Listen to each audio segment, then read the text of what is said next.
This is Jay Dyer from JaysAnalysis. You're listening to Esoteric Hollywood. Esoteric Hollywood is where I deconstruct the biggest films in an unparalleled way, from the classics of the silver screen to today's blockbusters. Learn to watch film with new eyes as we enter Esoteric Hollywood.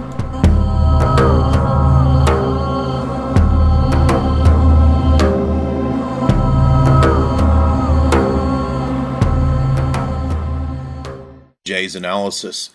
If you've followed the work that I've done in the last year or so, you know that we've looked into a lot of subject matter dealing with social engineering. We've looked at Dave McGowan's works pretty in depth, and in particular, Weird Scenes Inside the Canyon. And if you haven't heard that, I would encourage you to read the book or go check out the interviews that he's got on YouTube or the summary and analysis that I did of the book.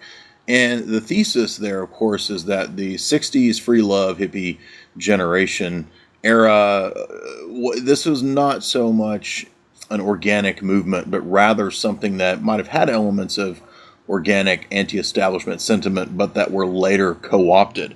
And so tonight what we're going to do is look at another genre of music, something probably related, maybe tangentially to the 60s counterculture revolution, but also perhaps just as influenced or co-opted, and that would be the subject of punk music. I'm not a huge punk music fan. I'm more so in the vein of being interested in synthwave and new wave and kind of the 80s, keyboard type stuff, Depeche Mode and so forth. But I know that from the last chapter in Dave's book, he actually hinted at the possibility of a lot of CIA involvement in that scene as well, perhaps through the character of Miles Copeland. And I was fascinated actually to hear the entire series of John Adams and Nino's covering of the punk scene, which they did over at Chris Kendall's site Hoaxbusters. So I'm honored to have both John and Nino on JaysAnalysis to do a summary and recap of their excellent full series on the history of punk and the secret motivations of the true history of punk music. How are you guys? Good. I'm doing well.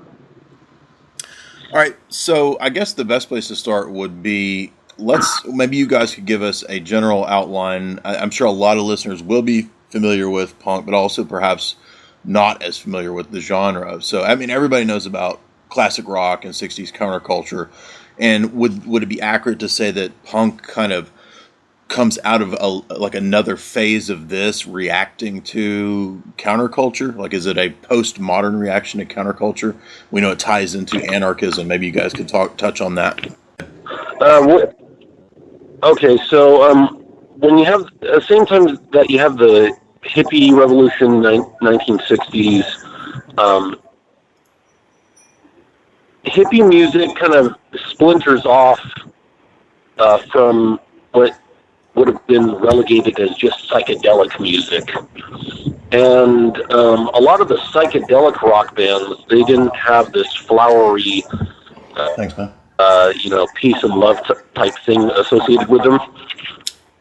They were a little bit more aggressive in their tone and in the sound of the music. What? And the lyrics of the music were what you would kind of classify as proto-punk. And it's interesting because by the time the punk scene starts to blossom in the 1970s, a lot of the songs that these punk bands were covering, they were just doing cover songs of this earlier wave of psychedelic rock music from the 1960s. And just to give an example to someone who doesn't know, you go look up something like You're Pushing Too Hard by the band The Seeds. And it's basically like a punk song, but it's, from 1967. It's like, you're pushing too hard, you're pushing on me, you're pushing too hard what you want me to be, you're pushing too hard with the things you say, you're pushing too hard every night and day. Just real simple and kind of just a 4-chord structure, which later on would be what punk would copy. And so you have it almost a decade earlier that's taking place, but it's taking place within the realm of psychedelic rock and revolving around stoners and that type of stuff. And a lot of it was actually taking place right out here on the Sunset Strip in Hollywood, just like the hippie stuff. So it's more accurate to say that it's a consciously moving out of psychedelic, like those older Pink Floyd albums, you know what I mean? Like those early ones, Atom Heart, Mother, and things like this. Would that be a closer analog? Because some of those kind of had political messages, but I don't know. Does punk begin to be political, or does it later take on a political approach? That's interesting. Well, yeah, you brought up those early Pink Floyd albums. Actually, the first Pink Floyd album is what Piper's at the Gate of Dawn, right? And that sound with Syd Barrett. That actually sounds a little bit more like what psychedelic music originally, was sounding like. And then as you move through, Pink Floyd's repertoire, they sound a little bit more on the hippie side. Yeah. There's like a line of demarcation in the sound. It's kind of hard to explain, but as far as the political aspects of it, I'd say when punk first started, and even like in the psychedelic stuff, it was a little bit political. You get like a little, songs here and there, but it mostly was very self-absorbed. And it mostly focused around kind of leisure activity, or maybe like doing what Led Zeppelin did and steal a bunch of stuff from some old blues songs. Uh-huh.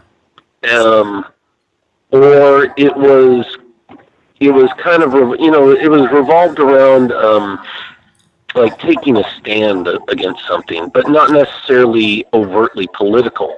And punk in and of itself, like when it started in New York in the 1970s, it really was a very pretentious scene. It was an art scene. It came out of the art schools.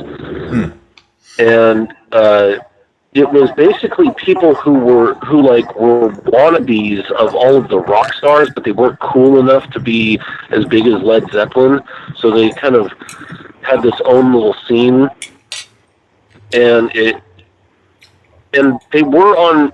This is the other thing that people misunderstand about punk music is when it first started, it actually proliferated through the funding of major record labels. So it was not a do-it-yourself, somebody's pressing records in their basement type thing at all. When it first started, it was the bands who first came out, they were all on major labels. They just weren't as well known, or probably not given as much money as the bigger acts. Mm-hmm. Well, generally, people think of the more prominent ones like Ramones or Sex Pistols or Clash. And I mean, is that the real beginning, or is there an earlier phase that sets it off, or would that be the psychedelic era that you're talking about? Yeah, the psychedelic era, it's a bunch of one-hit wonder bands that it was interesting because one of the early proto-punk bands from the 1970s of New York is the Patti Smith group, and the guitar player for her band is a guy named Lenny Kaye, and he decided that it would be a good idea to, with the owner of Elektra Records, Jack Holzman, who's got an interesting background, by the way. They put together a compilation, like the quintessential, like proto-punk compilation, and they put it together back in the 70s. It was called Nuggets, the psychedelic era, and it has all these one-hit wonder bands and their one-hit wonder songs. But these songs, like, really did have an impact collectively, because they were played on the radio all the time. I even still remember being a little kid, and the oldies radio stations would still play some of those songs. They don't play them anymore, but they used to.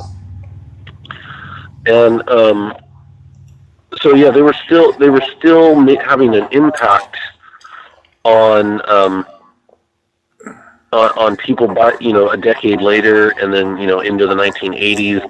That compilation was sought after, and still to this day people want copies of that particular compilation of music. And yes, I would say that punk definitely comes out of psychedelic rock music.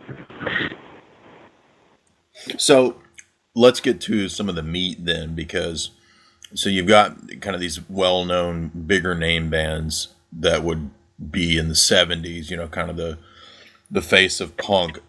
Would you support the thesis that even back then, that early on, beyond just being on a major record label, were there already people with strange connections and maybe, a musical version of Hollywood royalty, right? That people are kind of given these contracts or deals just because of family connections.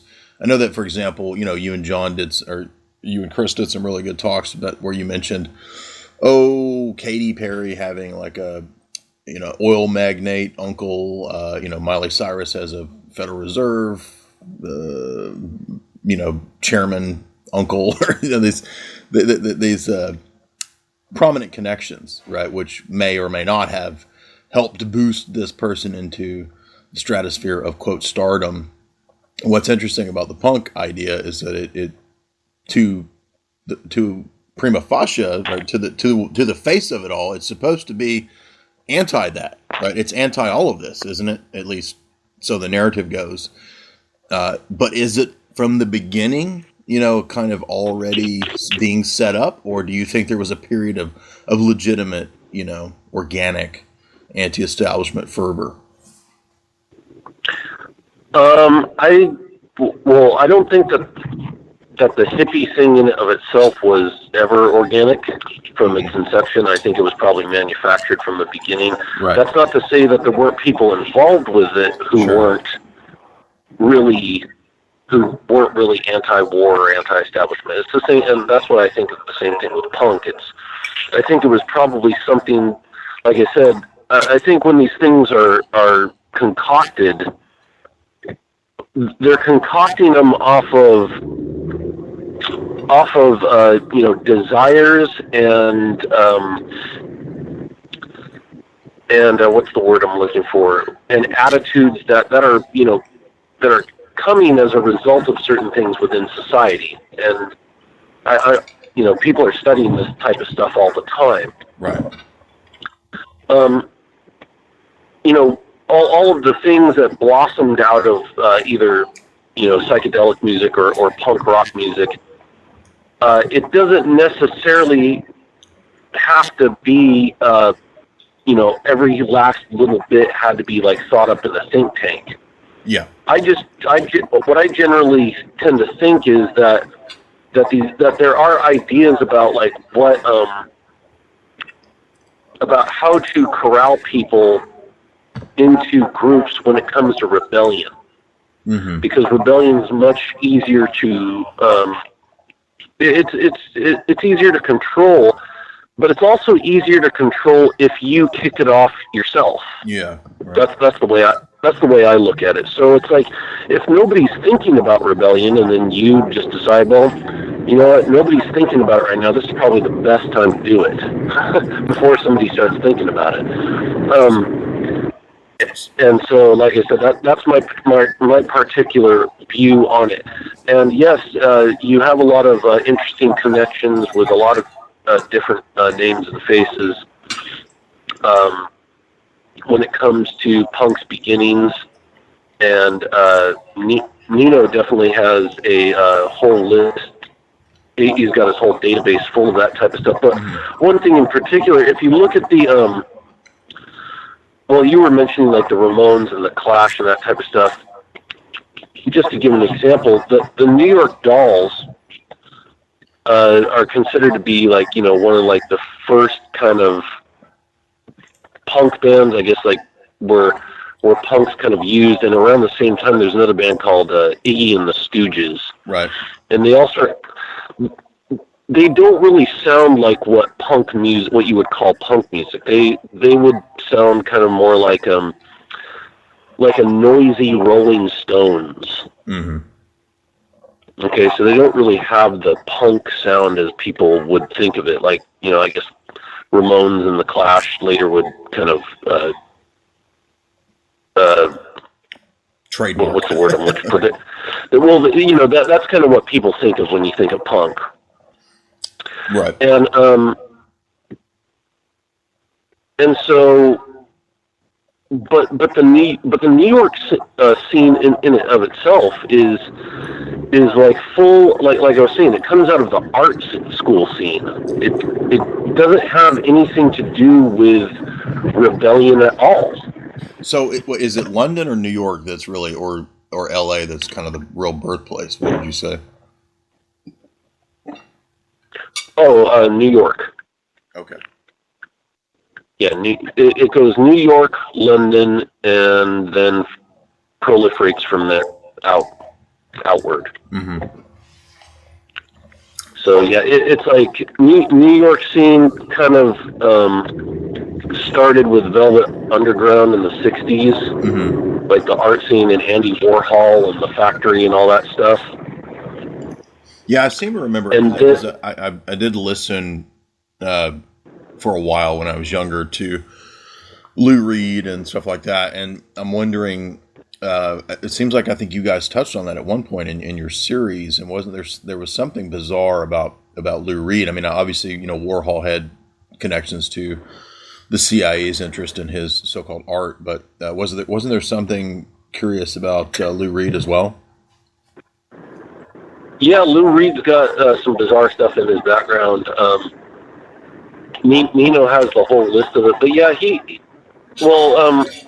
just for instance, is they have an album called White Light, White Heat. Mm-hmm. And I was always under the assumption that White Light, White Heat was a reference to heroin use. Drugs, right. And I think a lot of other people were under that assumption as well, that's kind of slang for heroin. Well, it turns out White Light, White Heat is actually a reference to theosophical writings. Oh, wow. Yeah, so I guess he wrote that about, Madame Blavatsky. Wow. Let's say there you go. Like that's a juicy little tidbit there. I had no idea.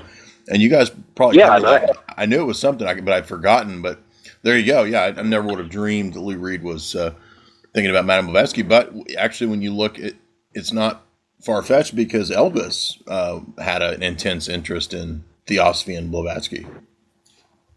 Yeah, that's true as well.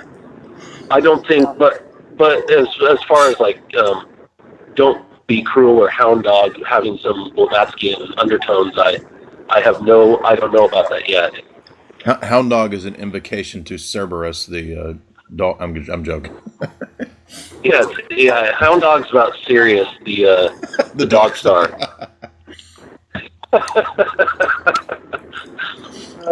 Although you want to hear a funny thing about Elvis Jailhouse Rock? Sure.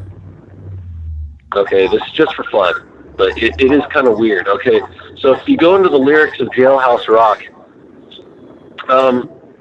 he says that there's the line that says, "Number 47 said to number 3, you're the cutest jailbird I ever did see. I sure would be delighted with your company. Come on, do the Jailhouse Rock with me," right? Mm-hmm. Well, in the rest of the song, nobody said anything about that there were any girls involved in this Jailhouse Rock. Well, I was going to say it's prison sex, isn't it? Yeah.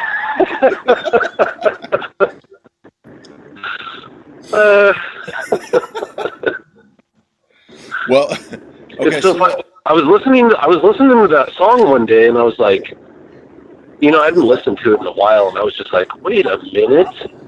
Right. I saw it pointed out somewhere else too after the fact. Well, I could see that if you think about it. Blue, blue, blue Christmas, right? Blue, blow job, blue, yeah. Oral sex, obviously. Yeah. Right, blue. Yeah, exactly. Yeah. So, Christmas sex, but so when we hear these stories of like I remember hearing the story one time, like on a documentary or something. I don't even remember, but it was E! Or something. And it was like Johnny Rotten and the Sex Pistols came in off the street and were just handed guitars and cymbals. it was recorded and they got a contract, which sounds like a legend or something fantastical. But then again, when you think about the fact that a lot of bands are kind of just concocted creations, I could see it as plausible. Yeah. Do you think that's true, or is that a hype, or is that a legend, a selling point, or something to it? Well, do you mean about the Sex Pistols specifically? Yeah, the story was that they were just kind of these, droogs on the street, and then some guy was like, "Hey, they could be the image of a band." And again, I can't remember. Yeah, it's Malcolm McLaren. Okay.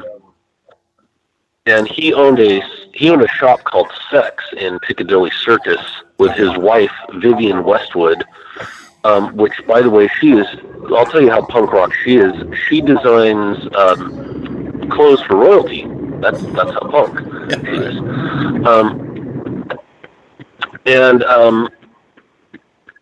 Vivian Westwood is high-end, like haute couture, Well, yeah. You'll see an analogous type of thing where now with rap music, or sort of the edgy rap that's out there, that daughters of bankers and Rothschilds will date rappers. You know what I mean? That's perceived. Oh yeah, I saw that. Fashionistas will mimic the hip hop style and all this kind of stuff.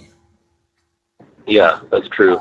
Yeah, so anyways, the alleged story of the Sex Pistols, we'll never know the real story, but the alleged story is that they were, Malcolm McLaren picked a bunch of guys who kind of looked the part, and like I said, it's a believable story. You just have to kind of look at it the right way. Is that he picked a bunch of guys who kind of looked the part of like what he wanted to put together. He wanted to put together like some sort of band, and Nino will tell you about Malcolm McLaren. He's a situationist, and so he's into the idea of the society, the spectacle, and playing spectacle out in real life.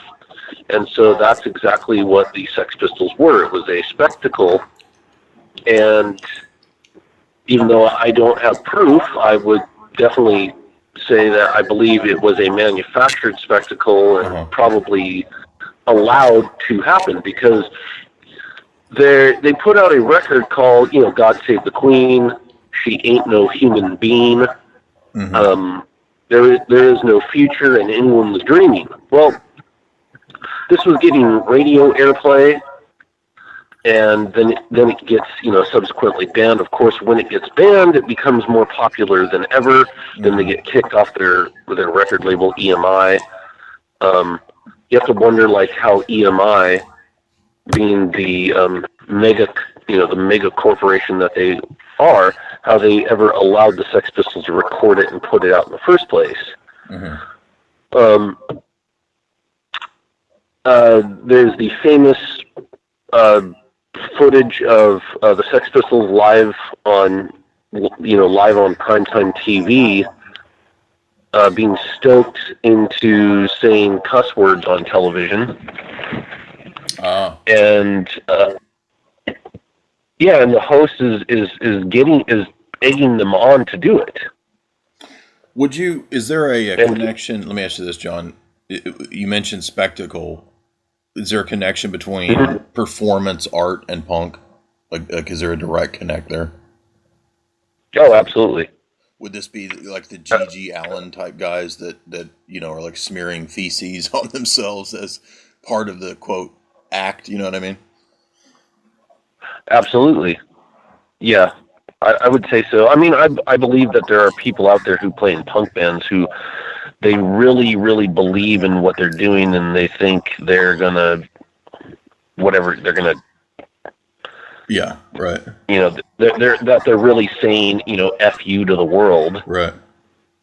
But I think that when you get into these major type things, that they are aware that they're putting on a spectacle, and that the spectacle in and of itself is having some sort of ripple effect on society. And this is, when you're like me, like, 14, 15 years old, and, even earlier. I'd say I probably first heard punk music when I was like 10 or something. you don't know what the society of the spectacle is. You don't know who situationists are, so you're not thinking about that sort of thing. You're not in that mindset, and you have no idea the change just by you even having access to this type of music is having on you, right? Yeah. But there is somebody who is aware of that, right, and is aware of the effect and the change that will have on society, whether it be a portion of society or whether it be as on society as a whole. And so, Sex Pistols definitely had that, and I think that's why they were allowed to exist for the short time period that they did, because it couldn't really take itself any further after like what they did. Like it's like what they were doing was kind of after punk in and of itself was kind of burning itself out and like moving into like new wave and that type of stuff. So it was a overnight sensation type thing, but it had a dramatic effect on British culture. In fact, there's a famous quote from Johnny Rotten. If you go watch the documentary The Filth and the Fury, after the Sex Pistols appeared on that television show where they were just goaded into cussing and saying filthy words on TV, they changed British culture forever with that one broadcast on that television. Yeah.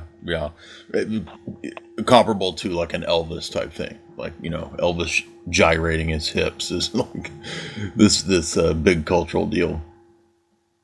Well, you can't go back to gosh and darn after you've heard God and damn in the same sentence.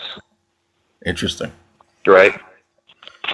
So that's kind of how it was. And I have to say, like, the British TV, you can say pretty much anything on British TV now. Yeah. Well, just in my lifetime, it's interesting the things you can't say, what you can and can't say has changed almost in reverse. For example, faggot. You can watch movies in the 80s where they still say faggot, right? It was a joke. Right. Now that is completely not PC, but you can say GD, right, on regular network television. Oh, yeah. Yeah, of course. Well, I mean, you could, like, I noticed this a couple of years ago, which I thought was just hilarious. When I was still watching movies, that on the like when they have the rating, when they have the little square at the bottom of the movie, and it has the rating. It said rated R for sex, violence, and whatever. It'll say rated R for sex, violence, and smoking.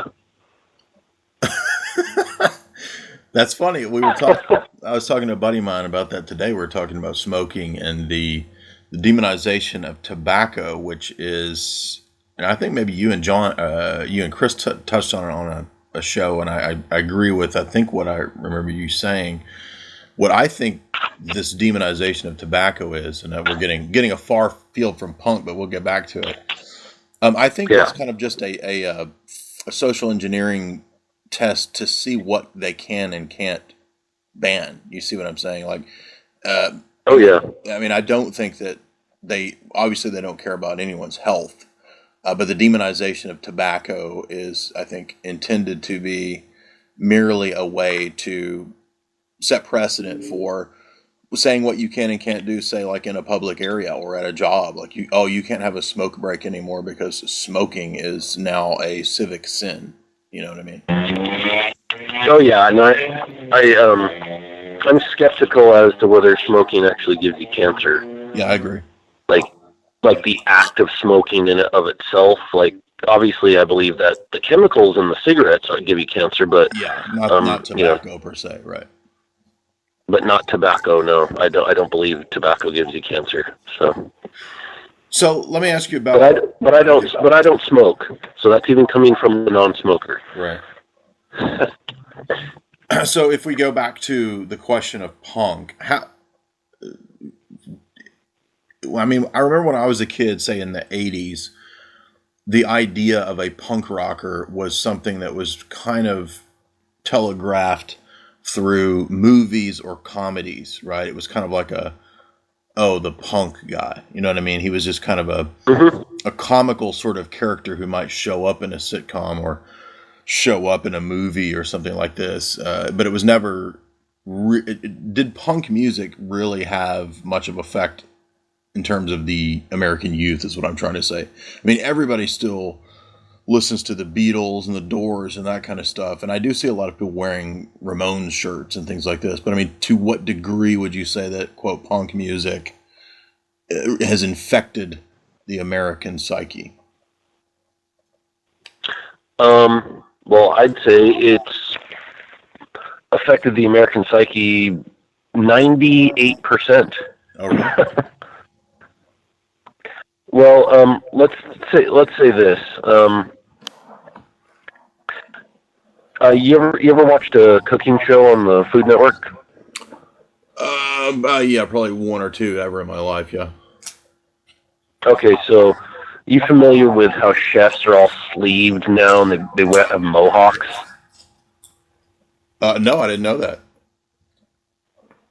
Yeah, you can turn on the cooking channel, and it's like a trend now for like chefs to be like fully sleeved in tattoos and like have mohawks. I see what you're saying. So maybe not so much the music style, but the image of that. So like cyberpunk and like the Skrillex, shaved head type look. That just I think punk did more to proliferate the tattoo image than heavy metal. Oh, wow. Because I'll give you an example. I think the only sleeved heavy metal guy I ever saw was either Blackie Lawless from Wasp or Nikki Sixx from Motley Crue. Yeah. There wasn't really many like fully sleeved heavy metal guys back in the 80s. That's a good point, yeah. But punkers are fully sleeved. And that whole thing kind of started a little bit later in like the late 80s and the 90s. Started seeing, guys like Social Distortion and what's that other band? Rancid. Like, everybody in the band has tattoos from the neck down, like just fully covered. And so like that whole thing comes out, and that in and of itself comes from Jailhouse and biker stuff and all that stuff, but it proliferated into the punk scene, and then from the punk scene it proliferated out into the general public. You gotta keep them separated.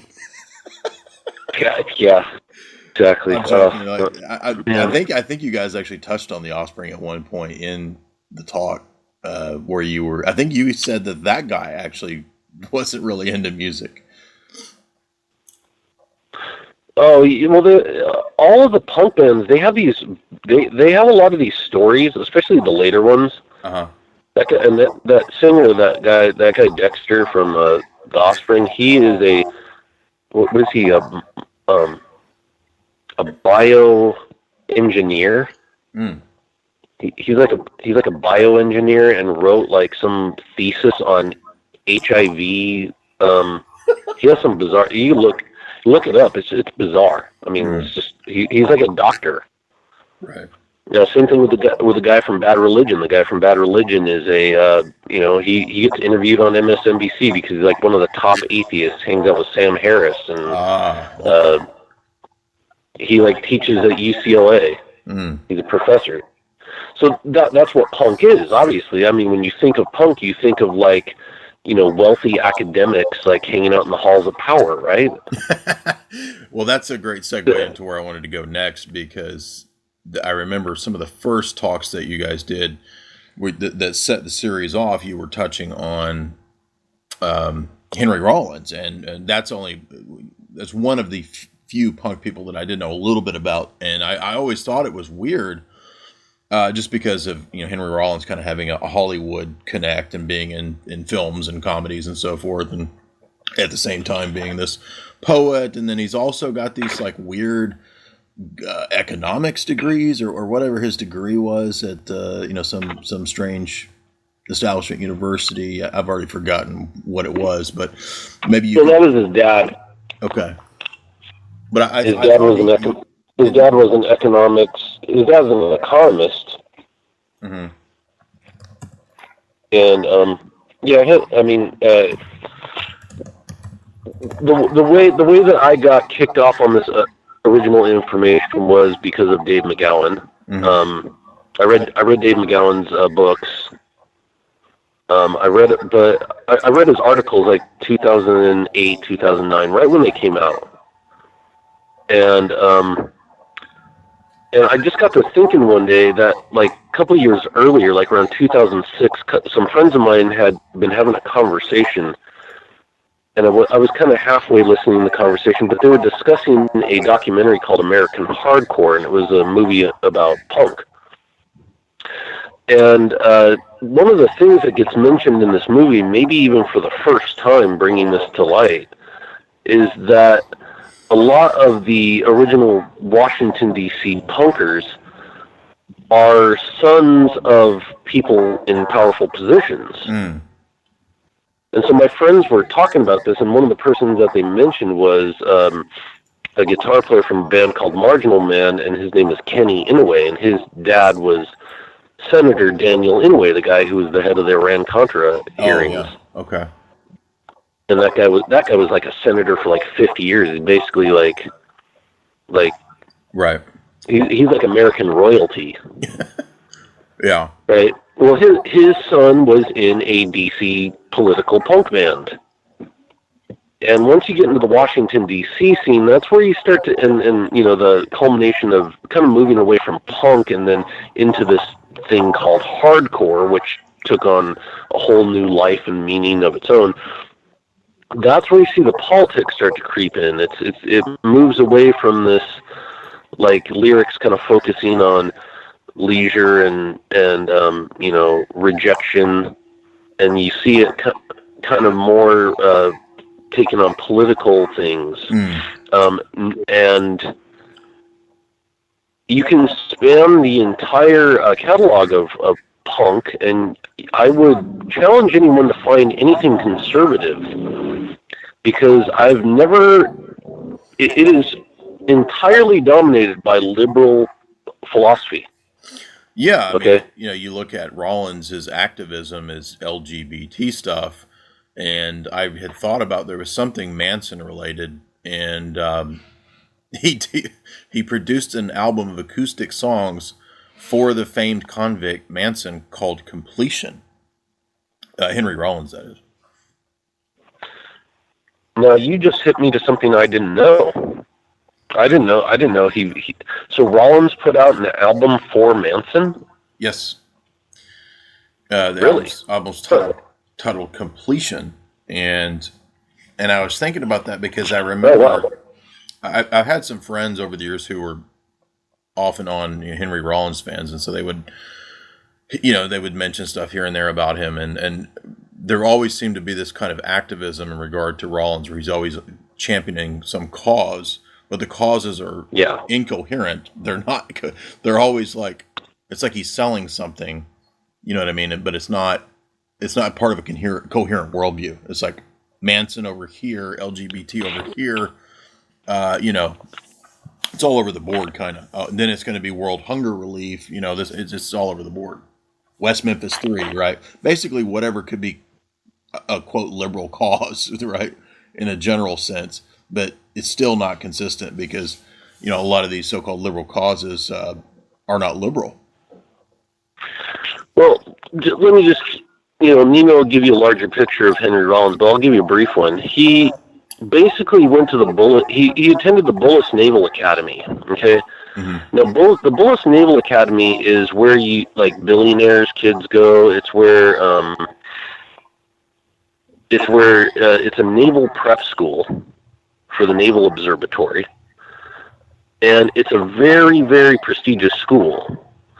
Now, this connects with McGowan here because John Phillips from the Mamas and the Papas also attended the Bullis Academy. Okay. And John Phillips is, McGowan points out that Phillips is like the kingpin of, basically the whole Canyon, right? Laurel Canyon CIA op there. Well, yeah, that's where Mr. Rollins is. And guess who's the most popular punk of all time? Well, Henry Rollins.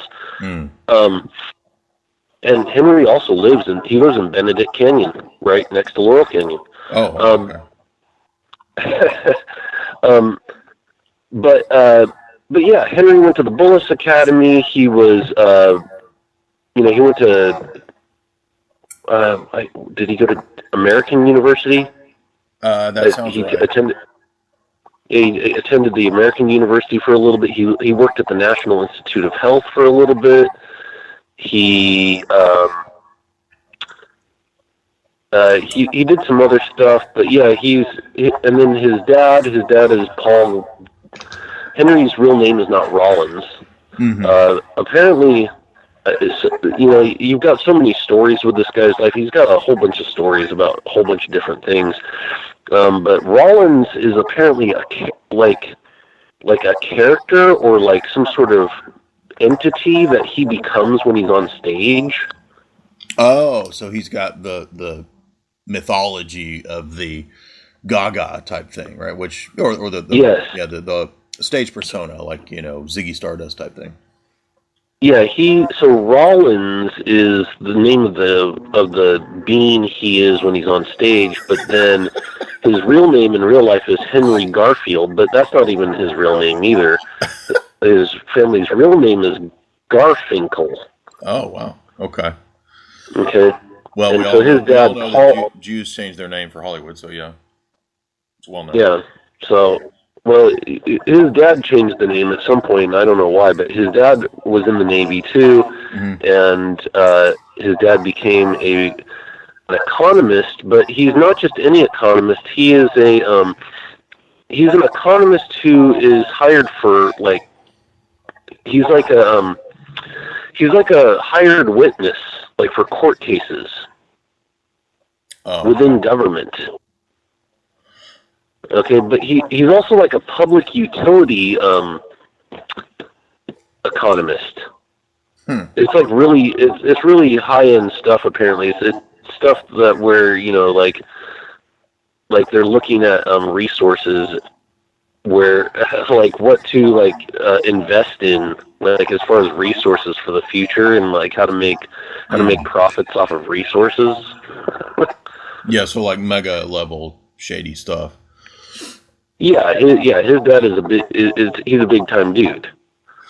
Well, let me ask you this, John. Okay, so let's say like a skeptic. Now, I tend to agree with you, but if somebody's listening, like I have one of my old buddies from high school might be listening, and he's a big fan of some of these bands. He's a big fan of a band I'm going to ask you about here in a minute. But like, let's say somebody was skeptical and they were listening to this and they were saying, "Well, John, look, the only reason these people are getting these gigs is simply because their family is connected." Okay, it's just a reality of the world that some people are connected, and here you are leaping to some conclusion that means that they're like tools of social engineering or icons of social engineering. What would you say to that? Look at the world you're living in.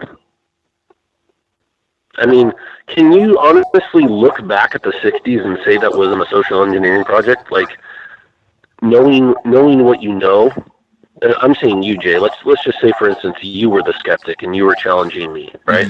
Mm-hmm. Knowing what you know about social engineering, looking back on the 60s doesn't make it hard to think, man, that was a total social engineering project.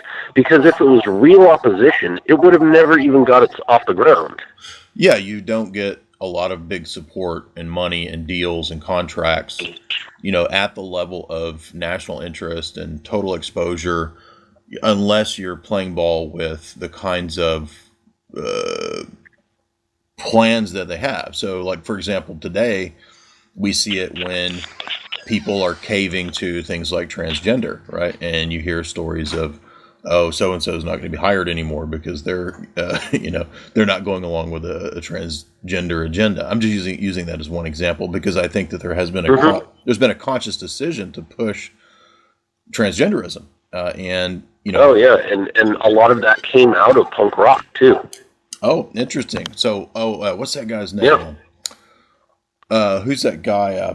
The British guy who's like a real weird experimental, and like changes his gender all the time. Kind of a electro pop punk guy.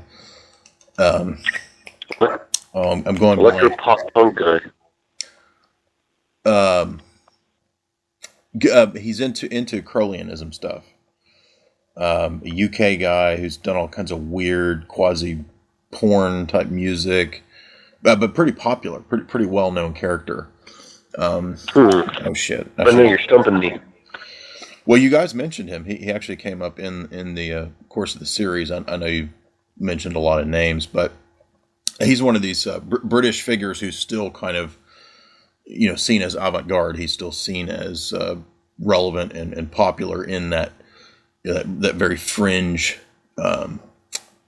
Only reason I know about him is because I like the electro stuff, and he's also classed in that at times.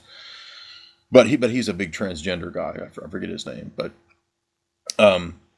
anyway, I wanted to ask you about Fugazi. I remember that came up in the discussion. So 2 questions here. You mentioned the DC scene. So how do we get a DC scene out of New York, London, LA? Where does DC come into this? And is there anything interesting about Fugazi? Yeah, the DC scene stems. DC it would be second wave punk, and second wave punk is this metamorphosis into what I was talking about, hardcore punk. It's faster, it's louder, it's got political elements in it. It has it splinters off into all sorts of different stuff, straight edge and veganism and hardcore crews. My crew's gonna come. Guys singing songs about how this crew's gonna beat up this other crew and stuff, ridiculous stuff. But yeah, all this splinter stuff comes in the second. I just remembered it. Genesis P. Orridge. Genesis P. Orridge? Yeah. That's the guy?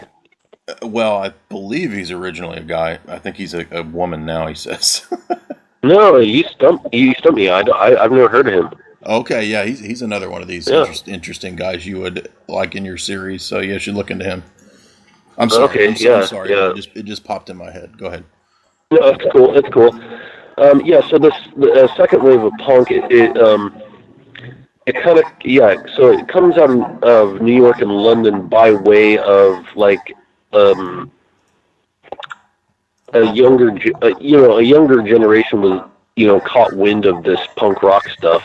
Kids who were like a little bit younger, and then they started playing punk, and then so by the time the late 70s, early part of the 80s kicks in, that's when you have this DC scene come up. Okay. And like I was saying, the New York scene kind of starts in the late 60s, early 70s. The British scene starts in 76 or 77, around there. And then the DC scene comes in about 70, I'd say 78, 79, 80, okay, around there. Okay. And so, Fugazi is a little bit later, but Fugazi started by Ian MacKaye. Ian MacKaye, of course, is famous for owning the record label Discord Records, and famous for being the lead singer of the band Minor Threat. Minor Threat, I think they started around 78, 79. But they were popular for the fact that they brought about this term straight edge, which is a whole other splinter scene altogether, having to do with no smoking, no drinking. That's always weirded me out. Like, where does this come from? The sub of like Christian punk? No, it has nothing to do with Christianity. It actually has to do with atheism. They're atheist, nonconformists who don't believe in drinking or smoking or any of that stuff because that is, part of this. Oh, that so is it's like a tool of control. Okay, I see. Yeah, you are conforming to society by drinking and smoking and eating meat and doing drugs and all that type of stuff because that is the norm within society. You don't want to conform to that. So it takes this kind of punk ethos and it turns it on its head. This is the product of Ian MacKaye, basically, because the Washington D.C. scene didn't totally conform to this ethos, but he kind of took it and ran with it and very popularized it. And so Fugazi takes on this same thing, but they're a little bit later. I think they start around like 1985. And like I said, Ian MacKaye was the singer of that band, guitar player. And he's got an interesting background because his dad worked for the Washington Post. He was a White House correspondent for the Washington Post. That's what it was, yes. Okay. Yeah, and his dad was in the JFK motorcade. So yeah, he was there at the JFK motorcade. His dad runs nowadays he runs like some sort of NGO. 4 bars of some sort. 4 bars and 23 riffs ago. This great nation. Yeah, so it was what's interesting is as we get along in the series, I'm not kidding. There's like a bunch of people whose parents were like in Dallas. Huh. On the fateful day. Yeah, there's like a bunch of punk people who like their parents just happened to be in Dealey Plaza that day. I don't know what that's all about. But Ian MacKaye's dad was one of them. He was in the motorcade. He was like covering it for the Post or something. And Nino's got a whole list of what Ian MacKaye's background, like what his grandparents were into, eugenics, all sorts of bizarre stuff. But just to say that he comes from an establishment family that,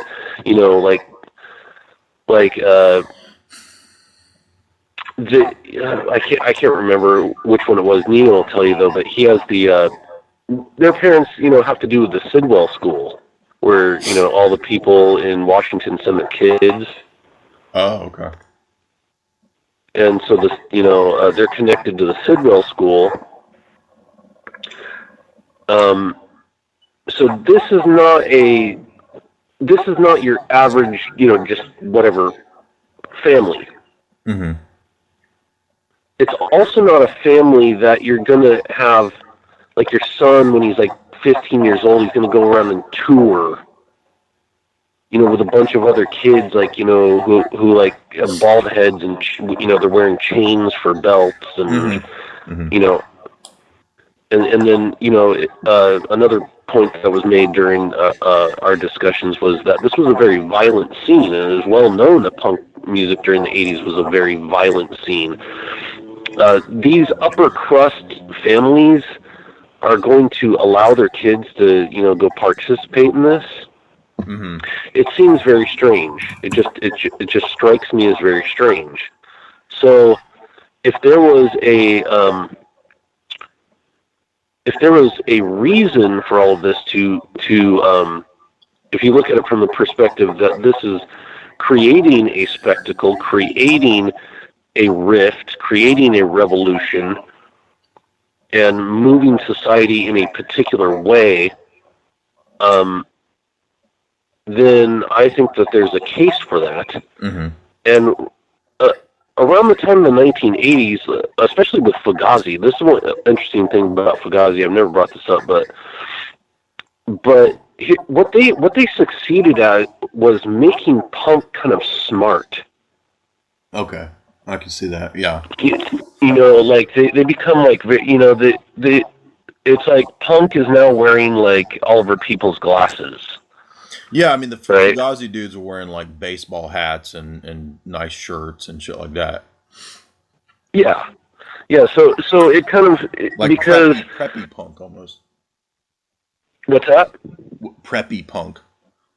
it becomes preppy punk, and they definitely were that because the singer Guy Picciotto, he graduated from Georgetown with a BA in English. All these guys all went to the Georgetown Day School. All the guys in Minor Threat went to the Georgetown Day School.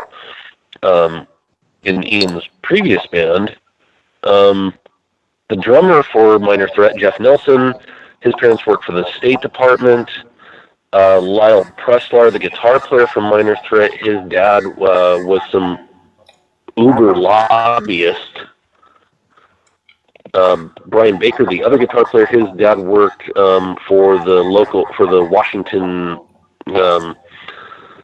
television station there. I can't remember the call letters, but so everybody who did the also the bass player from Fugazi, Joe Lally, he worked at NASA. He gave up his job at NASA so that he could be the bass player in Fugazi. And like I said, like this all sound, like you were saying, like, well, that doesn't mean anything. Okay, even if it doesn't mean anything, let's just say this doesn't add up to anything. Okay, this shatters the idea that punk is anything grassroots or has to do with street urchins. Mm-hmm. It has nothing to do with it. Exactly. And so as I'm looking, go ahead. I was going to say, because I some of my friends who might listen to this, they might bitch at me later if I'm not being fair. So if I'm looking at the history of Fugazi images, some of these they look really preppy. Some of these, now some of them, they look a little more edgy and a little bit rougher. But I mean, come on, some of these pictures they're wearing like nicely knitted sweaters, and it's definitely preppy. So I'm not trying to knock my buddies and their bands. I'm just trying to pose the possibility that this is not what it. Well, how about this? How about this though? And I made this point during the course of our discussions, was that I remember the first time I saw the cover of the Minor Threat album, and you can go look up this image online. It's the image of them sitting in front of the Discord Records house. Mm-hmm. You can probably find that image, and they look like a bunch of disheveled punks. Mm-hmm. So I remember, like, when I was really young and seeing that, and, like, I didn't think it, like, I didn't sit there and think this, but in the, subconsciously I thought it, is, oh, these are guys just like me. Mm-hmm. These are kind of, like, disaffected youth, and they're, expressing their angst through this music, right? Mm-hmm. And I had no idea. I had no idea whatsoever until 2006 that those guys came from wealthy families who were all involved with the halls, with the halls of power, and I had no idea. And then come to find out, everybody can go listen to our series, that everybody from Joe Strummer and the Clash to Henry Rollins to all these people, they all have connections to the seats of power. It's not something where it's like, hey, me and Jay are going to go form a band in my garage, and then we get signed to a major record label, and then we become like iconic punk bands that everybody remembers. Mm-hmm. Mm-hmm. It doesn't happen that way. Yeah, I think that was the great insight that you guys had, that you noticed, again, kind of similar to kind of what Dave was onto in his book. Let me ask you this question, something that, and again, I've only kind of been tangentially affiliated or familiar with any of these movements and bands because of, various friends I've had that were into this kind of stuff. So I don't know a lot about it, but so like as I'm looking at G.G. Allen, there's an association of him with topics of pedophilia and so forth, right? And so he would, do all these kinds of spectacle things to cause a rise and all that. But I'm wondering, was this guy perhaps molested, given his outbursts and his very negative attitude about life. And when I look at the story, at least about Rollins claims to, I think I read somewhere, to have been molested. And then when we look at the character of Genesis P. Orridge, which I know that you weren't familiar with, but when you look into this guy, He pioneered a lot of things like industrial and various subgenres of like electronica type stuff. And he was actually accused of pedophilia. And so I'm wondering if this, given his outbursts and his gender confusion, if maybe he wasn't molested. Do you think that that the connection to a lot of prominent families might be the source of some of the trauma that maybe these people went through? I'm just kind of thinking out loud here. Well, I think a lot of the allegedly Henry Rollins was molested. I'm not sure. G.G. Allen, I don't really have that much to say about G.G. Allen. I never took him seriously when he was around. I always thought he was like a spectacle, like a joke. Mm-hmm. Because he was on like, Sally Jesse Raphael and stuff like that.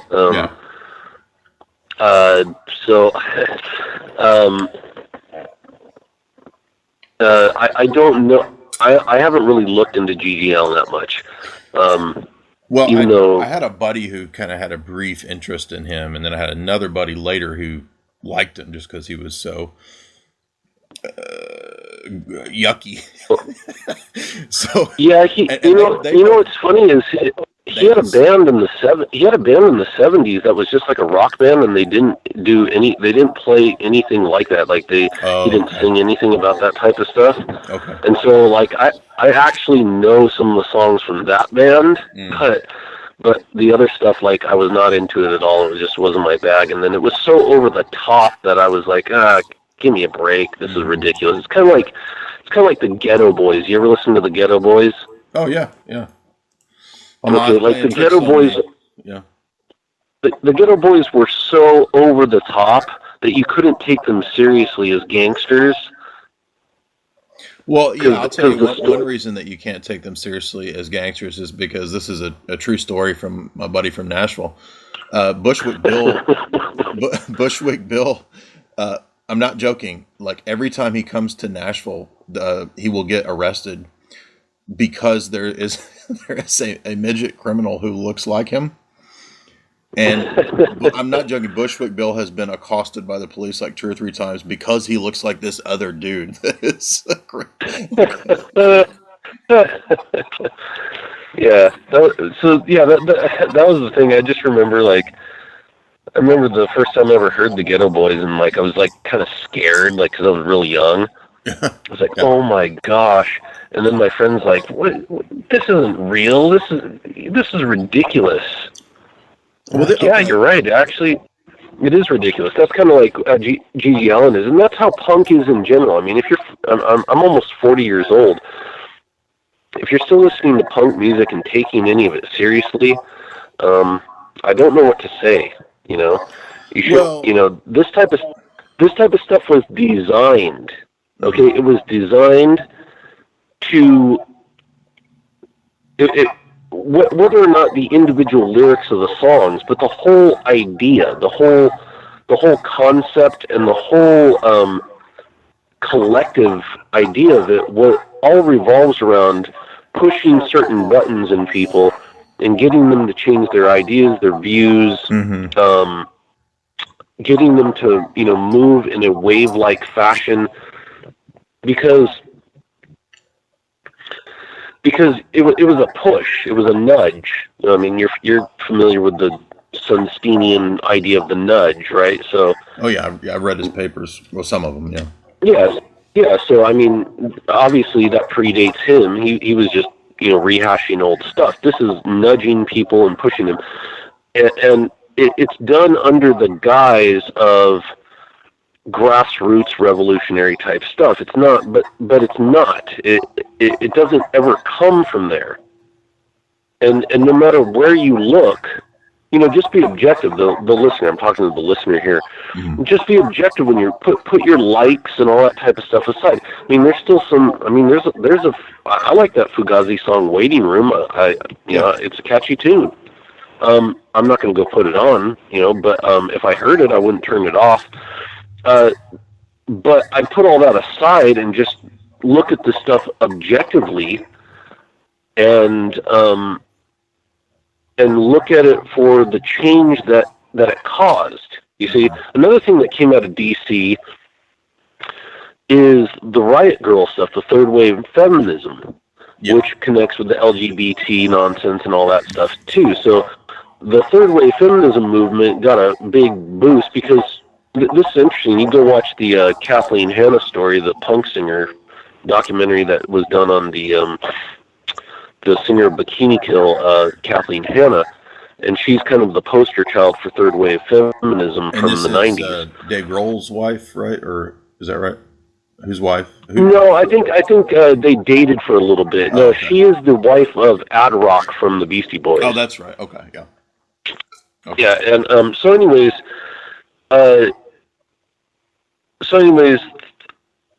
if you go watch this documentary, I was blown away by this when I was watching this documentary. Is like Evergreen College, is, pretty much I'd say a spook college of some form, and so Evergreen College just happens to be.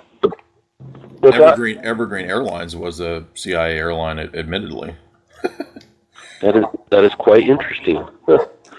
Yeah, so Evergreen State College out of Washington, it's the breeding ground for the third wave feminist movement and Riot Girl. Mm-hmm. And then these bands all moved to Washington, D.C. because they decide, our politics align with these bands over in Washington, D.C. a little bit better. But Kathleen Hanna was originally from Maryland, and so she just basically moved back to her old stomping grounds. But she has this story where she has like the perfect background to be the poster child. Obviously, I wasn't there. I don't know firsthand, but she was raped. She had an abortion. Mm-hmm. She went and saw Gloria Steinem and Bella Abzug give speeches when she was like 9 years old. And if you're listening and you're not familiar, Gloria Steinem actually was an admitted CIA asset, as well as Miss Magazine being funded by the CIA, and Abby Rockefeller putting millions of dollars back in the 60s into third wave feminism. That's all admitted. Yeah, absolutely. So third wave feminism is not anti-establishment, never was. It was not. It was establishment from day one. Well, around the 1980s, like feminism was kind of dying out, and it wasn't cool anymore. It wasn't really hip, and like women were, kind of getting away from that type of stuff. Mm-hmm. And it needed a proverbial kick in the ass, and it got its kick in the ass by way of these these women up at Evergreen State College who decided just out of the blue that feminism was dead and they needed to revive it. Yeah. Interestingly enough, another person who had the same idea around this, and she actually coined the term third wave feminism, was Alice Walker's daughter. So just around the same time period, Alice Walker was a feminist too. So, but her daughter, just got the idea around the same time to come up with the idea of third wave feminism, and then so did all these other girls over at Evergreen State College. So they started all these punk bands and decided that through the medium of punk that they were going to inject this whole idea of riot girl, and girls are going to rebel and be riot, and the way that you rebel is to be a big slut and the sort of feminine pussy riot approach. Yeah, absolutely. But at the same time, you're going to reject all of the chauvinistic male type stuff. I honestly don't. I've studied feminism a little bit, looked into it, tried to get it. It's so contradictory on so many levels. It's bizarre. It's like porn's bad, but porn is also good. Yeah, right. Porn hurts women, but porn also empowers women. So there's all sorts of weird stuff in it, and so I think it's actually probably meant to be confusing. But this third wave of feminism that basically re-injected the idea of feminism back into culture revolved around these Riot Girl bands. Bikini Kill being the biggest one, and the drummer for the band was Toby Vale, and she was the girlfriend of Kurt Cobain. Oh, okay. The bass player, Kathy Wilcox, ended up marrying Guy Pizziotto, who was the singer of Fugazi. So yeah, and there's this interconnection with grunge music. Grunge music actually comes out of the Washington D.C. punk scene. It is not some grassroots thing. Like I said, I'm not knocking the music. I wasn't really into grunge and alternative type stuff when I was in high school, but that music was not, once again, not an organic reaction to anything. It actually comes out of the DC punk scene. Dave Grohl from Nirvana and the Foo Fighters. Yeah. Dave Grohl comes out of the DC punk scene. He was in a band called Scream and Dane Bramaged, and his dad worked for Senator Robert Taft Jr., who's Skull and Bones. Oh, wow. Oh, there you go. Okay, well, let me ask you this, John. Go ahead. No, I was just going to say, Nino made a great point once about how his dad worked for the Taft. The Tafts date back to the beginning of Skull and Bones because Alfonso Taft was the founder, right? Mm-hmm. And so Dave Grohl's dad worked for Robert Taft Jr. Mm. And then the only presidential campaign, Dave Grohl made a documentary about going on the road with John Kerry, and made this huge big promotion about John Kerry. John Kerry's great. John Kerry's wonderful. And then Nino said, "Well, that's interesting because his dad worked for Robert Taft, and now he's going on the road with John Kerry, the other Skull and Bones guy." Yeah, right. Yeah, that's interesting. So, yeah. A couple of final questions here. So another one of the themes that we see pop up here and there, as well as in most music genres, is the theme of like Crowleyanism and occultism. And what I'm interested in is, given that you think a lot of it, or the majority of punk is kind of a joke and it's not a real kind of thing, do you think that many of the musicians, do you get the impression that any of them actually took Crowleyanism or occultism very seriously, that they were into it? Or do you think that was also just kind of a anti-establishment kind of marketing, kind of, ooh, it's a cult, it's dark? Or do you think any of them were serious about it? I guess just depends. If you look up, I was talking about Patti Smith group earlier. Patti Smith, she's a poet. She's the punk poet. She's known as the first female kind of punk rocker from the 1970s, and she lived with an artist that is very famous within abstract kind of sadomasochistic bondage nonsense. His name is Robert Mapplethorpe, and she lived with him while they were coming up in the punk/art scene. Like I said, the art and punk scenes are intimately connected all the way down to the present day. Mm-hmm. Okay.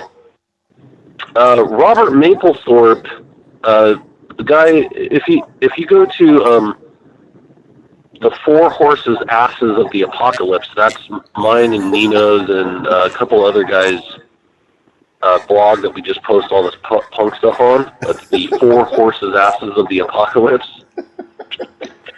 Great name. And that's our info drop. That's going to be your band name. That's your punk band name right there. That is our punk band name, yes. But a guy who goes by the handle Masonic Youth on there, he posted this thing that he actually found in The Ultimate Evil by Maury Terry about how Robert Mapplethorpe was involved with Son of Sam and ordering hits on people. Oh wow! and this is the, sadomasochist artist who, has like, one of the things that Mapplethorpe was famous for was that his artwork, his sick, perverted artwork, which it like broke down boundaries. There was like congressional hearings about his artwork, about whether or not it was obscene.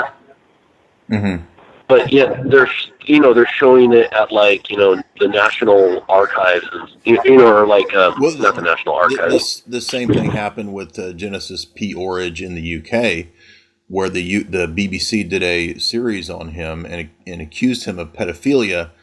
Meanwhile, giving him all of this giant amount of attention in the media. Oh yeah, as an avant-garde artist. Exactly. So yeah, that's what Robert Mapplethorpe was famous for. He kind of broke down these boundaries in art. But an interesting thing about it is, and so there's all sort of satanic stuff. If you look at the picture that's posted up there on Four Horses Asses, is a picture of him with a Tommy gun, like a machine gun. Yes. Standing in front of a pentagram. Okay. And so there's definitely some sort of satanic element in a lot of this stuff. You got to make sure you get Nino to talk about the talking heads. That's one thing that we didn't get a chance to cover. But the talking heads and minor, like Nino said, which was really funny on the call, he said the talking heads and minor threat are like basically are competing for who runs the world. What do you mean? When it comes to when it comes to family connections. Oh, okay. Okay, so the band, the Talking Heads, like their family lineage is just mind blowing.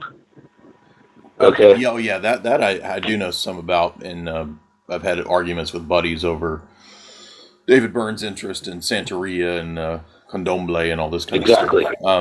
Exactly. So that's what I was gonna get to was David Byrne has an intense interest in the occult and especially Freemasonry, because I actually ran across this book on Freemasonry at the library one day, and I'm flipping through it, and David Byrne wrote the foreword to it.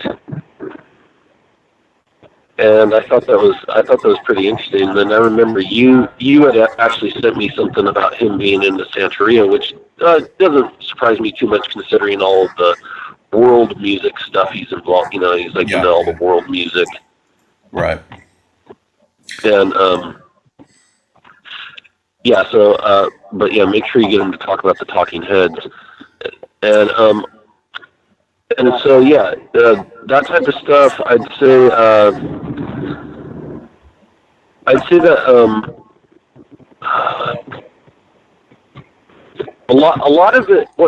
I think what a lot of prevalent things are that people don't connect this stuff to is that punk has a lot to do with even dating back to the Velvet Underground. The Velvet Underground, the name The Velvet Underground is a book. It's from a book that actually exposed America to the idea of S&M and bondage that was written in the 60s. Oh, wow. It was written by like a psychiatrist, and he claimed that he had found this like network of people who were all into like getting whipped and tied up and all this stuff.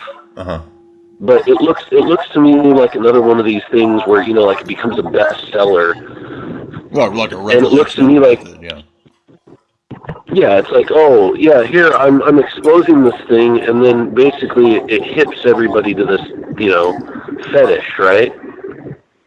And so the name of that book was The Velvet Underground.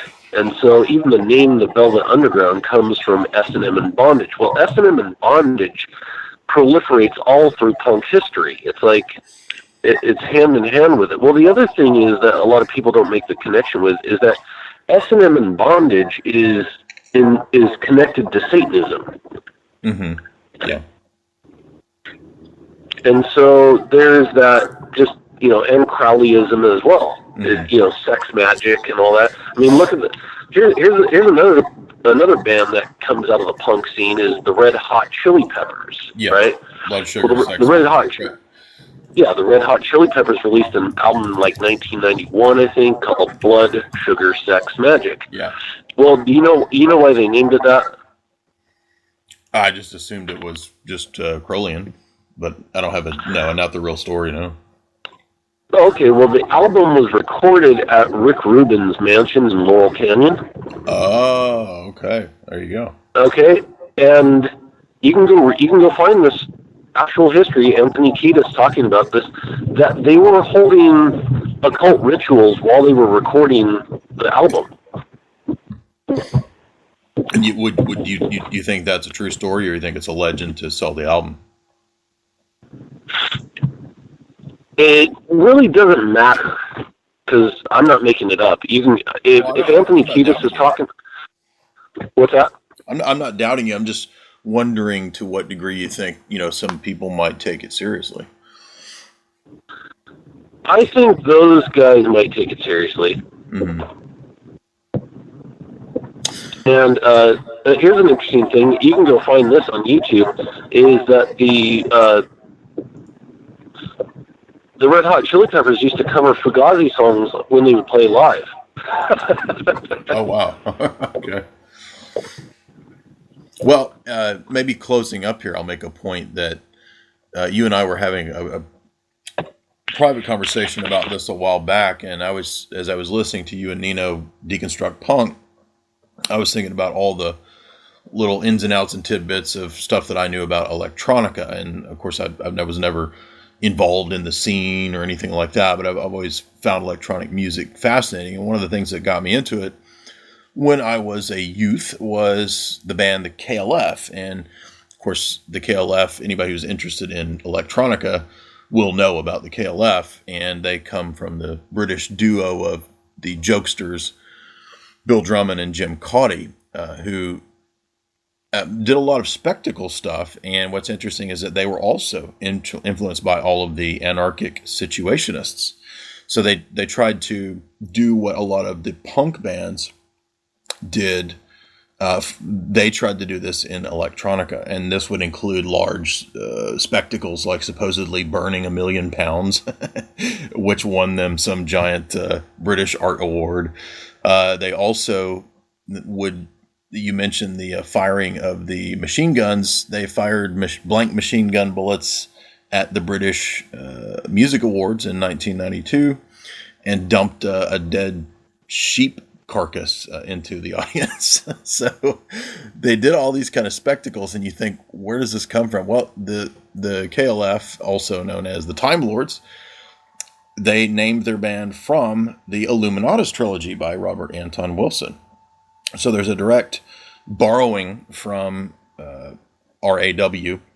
And if you think that this is all a stretch, what we're saying with the idea of concocting and creating a band or an image or a genre, it's not, because there's actually a book that the KLF guys wrote about how to, it's literally a how-to manual within a few years to create and manufacture a #1 single.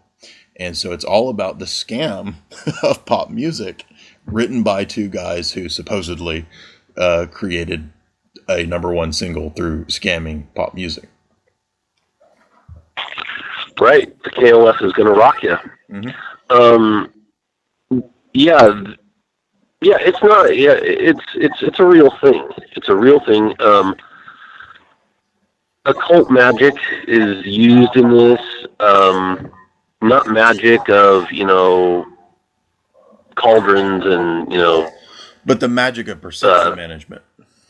The magic of perception management. The magic of manifesting destiny into reality. Of creating a perception that the public buys into, and for people who listen to your podcast, they probably already understand this. For someone who's hearing it for the first time, it's very hard to explain. It's not something you're going to understand overnight. It's not even something I fully, totally, completely understand, or I doubt Jay fully understands. Because what it is like, there are people who control, just take the record industry, or take the world, for example. There's people who control the world. And they have these certain goals. They want to do these certain things. They want to bring these certain things out. Now, they can't just do it. It's just not something you can just do. It's something that has to be done gradually. That's what they figured out a long time ago. That's why you have the Fabian model being used. The idea of Fabian socialism, not necessarily that this is socialism.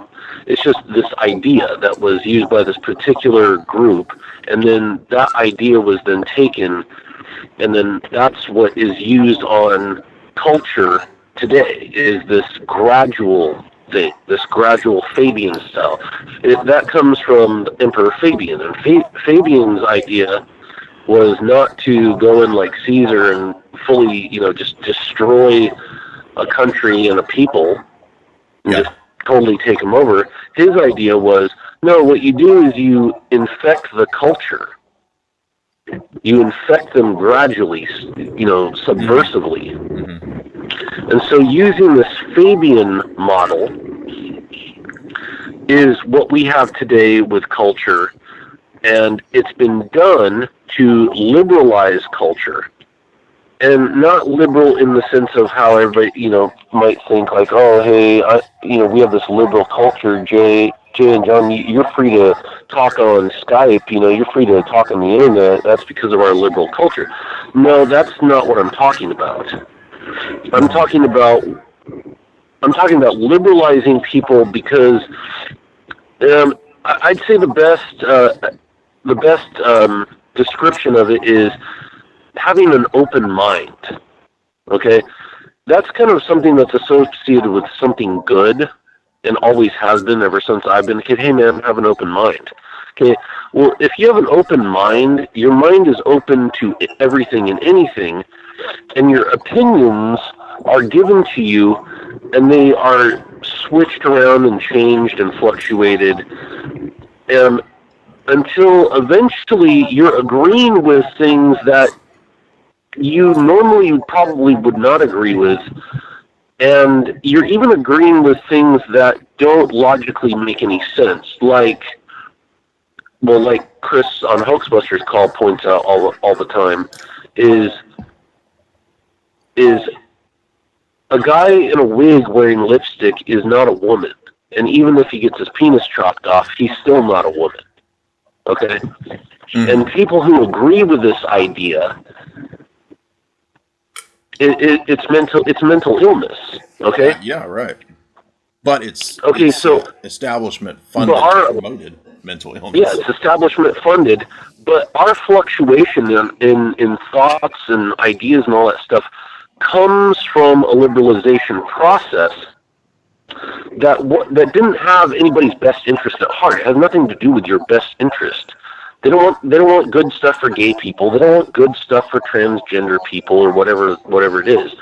It's not about your best interest. It's about bad stuff for you. Okay?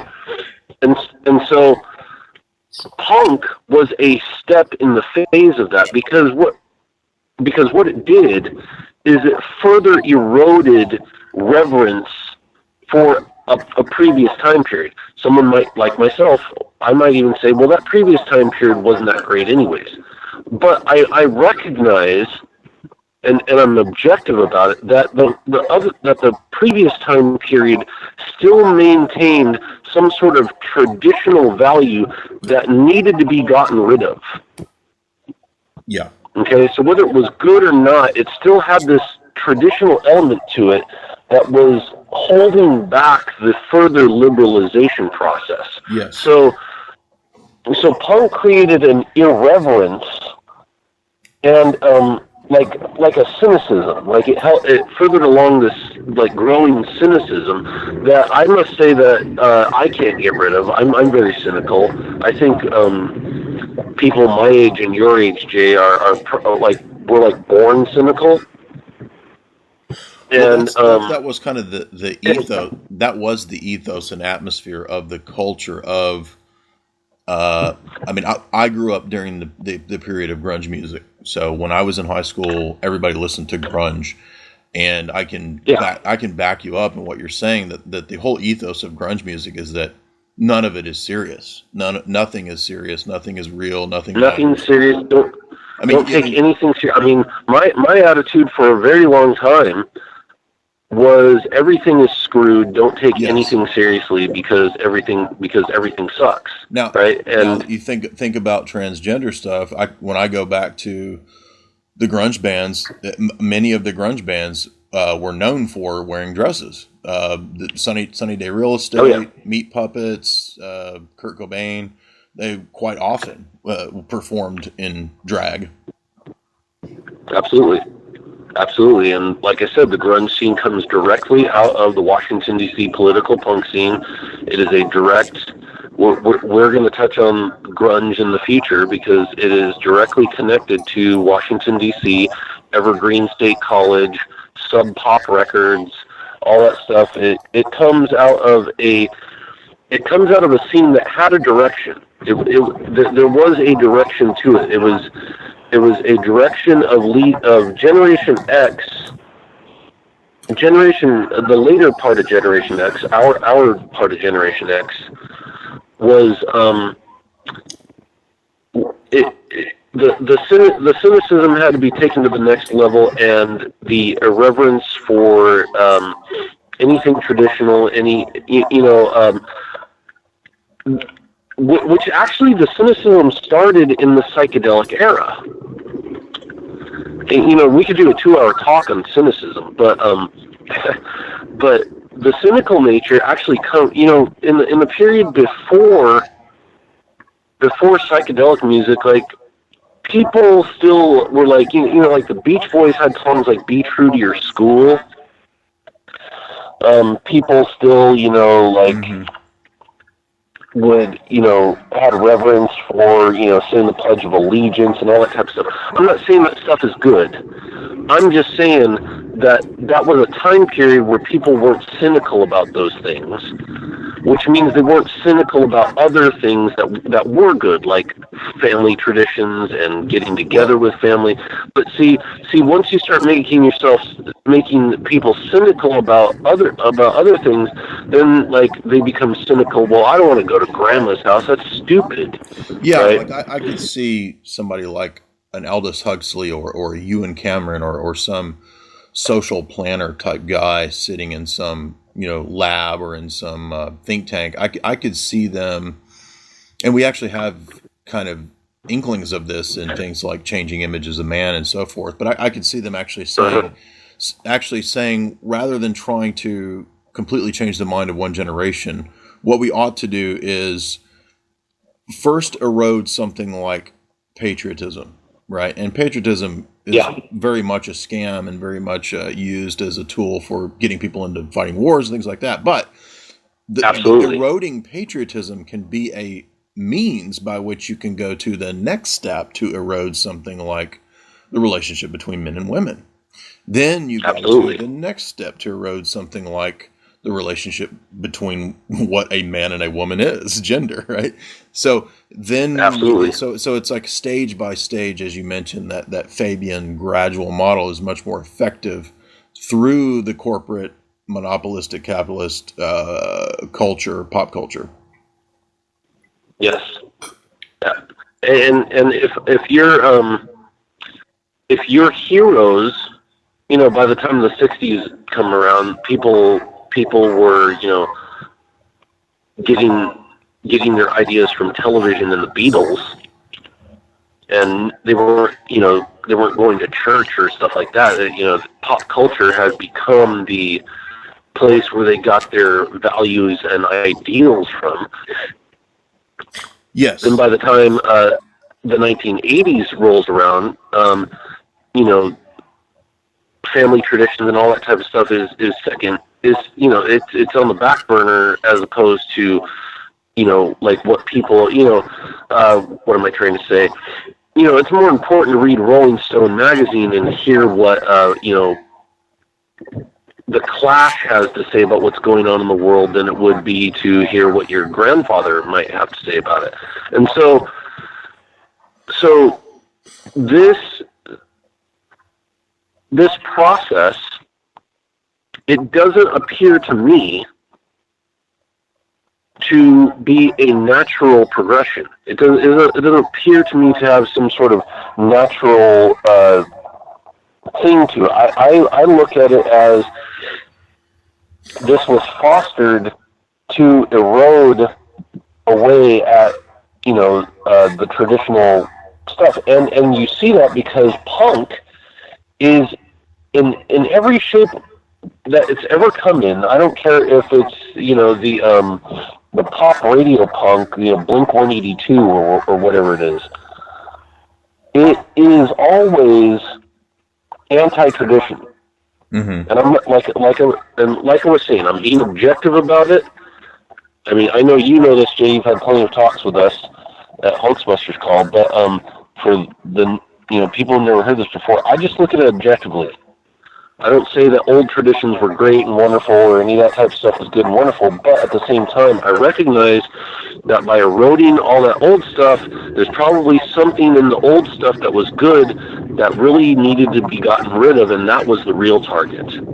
Yes, let's give you an example with, and then I think we'll probably come to a close here. You're probably getting near your hour and a half, but so if we think about the tales of MK Ultra, we think of things that come to mind like being strapped down to a chair, being in some sort of disorienting strobe light scenario where strange sounds and visual oral overload over hyper super stimulation is taking place, where perhaps hallucinogenic drugs come into play here, and the study is then done on the individual who undergoes all of this experimentation. And I will go ahead and say that I think that you look at things like what would become electronica and rave culture, similar in many ways to psychedelic culture. That's what you get. So you want to see MK Ultra, go to a rave. And I know that John's not dealing with electronica, but that is a genre I know a little bit more about, and I think that you could make that same argument, that you could probably do the same approach. In fact, I'm quite sure you could, because you're literally talking about synthetic music that Huxley predicted in Brave New World. That they literally listen to synthetic music that's played out of like boom boxes. Right, absolutely, and like you said, we don't have a lot of time to go into this, but once again, electronica comes out of the punk scene. Mm-hmm. So, and the psychedelic revolution was kept up. Something we'll have to get into later, but yeah, by the time that punk starts to fade away, you get like dark wave, synth wave, Joy Division. Yeah. The factory records. Stuff that comes out of England, which they were situationists mm-hmm. as well. So you have that philosophy coming out of that synthetic music. And then when you move up into the late 80s, 1990s, literally the band that kicked off electronic music, I would say hands down, the prize has to go to the Stone Roses. That's weird. We were just playing some Stone Roses the other night. Just to be fair, Stone Roses, the first album is probably one of my favorite albums of all time. So mm-hmm. I'm being objective about a band that I really like. So the Stone Roses, they had a song on the last song on the album is called Fool's Gold. It's arguably like the first like kind of house mm-hmm. song. Mm-hmm. Well, the Stone Roses were all about bringing back the psychedelic rock. That's what their whole image was. Their whole image was Jackson Pollock paintings and, tripping on acid. Mm-hmm. And, starting this, what would eventually become they were the ones who kicked off like the Britpop phenomenon of the 1990s, but they were doing it in 1989. Yeah. Out of them, you get bands like Primal Scream and Massive Attack and what's the other ones? All like the British dance bands of that time period. The 90s Brit dance scene, absolutely, with the drum and bass and all that. Yeah, that all comes out of Stone Roses and previous waves of punk rock music. So, the Happy Mondays, that's the other acid-tripping British band. Which the Happy Mondays, well, they were on Factory Records. They were a product of Tony Wilson. Mm-hmm. That same time period, and it all revolved around psychedelic sounds and visuals, and going to it's kind of a weird it's a weird time period, because you see the music, it starts out with like bands, but then it all of a sudden makes its way from bands into electronic and synthetic music. So there was like this time period. Another one that popularized, I brought this up before, was also out of Britain, was Technotronic, Pump Up the Jam. Mm-hmm. So that whole type of thing too, which, I wonder if they got their name from Zbigniew Brzezinski's book. I always wondered that. Actually, Brzezinski looked into the future and heard his favorite tune, and that's how he named his book. This is my favorite techno song. This is a band I could get into. I decided that the greatest song of the 1990s was for sports was going to be a song called Pump Up the Jam. This is the music that will take us into the technotronic era. This is the anthem of the future. It only, and unfortunately, it only made it into every sports recap. Jock jams. Yeah. That comes up like the ad used to come on TV. Jock jams. Oh my gosh, that's so funny. I forgot about that. So, well, maybe we could do another call about this some other time. Yeah, absolutely. I think this is great, and hopefully I can still get a hold of Nino for hour 2. One last thing I wanted to ask you was, what was the name of the documentary that you mentioned in relationship to Riot Girls and Feminism and Kathleen Hanna? It's called The Punk Singer. You can find it on YouTube. Punk Sinner? Punk Singer, Singer. In fact, Singer. if you go to the fourhorsesass's.com, you'll find it right there in the feed. Okay, cool. I posted it up there, so you can find it right there. All right, and you've been listening to me interview John Adams of Hoaxbusters Call in the Afternoon Commute, the excellent blog of Chris Kendall, and we will be trying to hopefully talk to Nino more of this information and try to plumb him for some new info. If you're hearing the first half of this, you can, of course, subscribe to Jay's Analysis for $4.95 a month or for $60 a year to get the full talks and interviews at my blog, JaysAnalysis.com. You can also purchase my book, Please From Me, not Amazon. There's a tab there, Esoteric Hollywood, Sex, Cults, and Symbols in Film, where I try to roughly deconstruct Hollywood the same way that we're looking into punk and the music industry. And I want to thank you, John Adams, for your time today. Thanks, Jay, for having me on. Talk to you soon. All right. Have a good day. You too. Bye.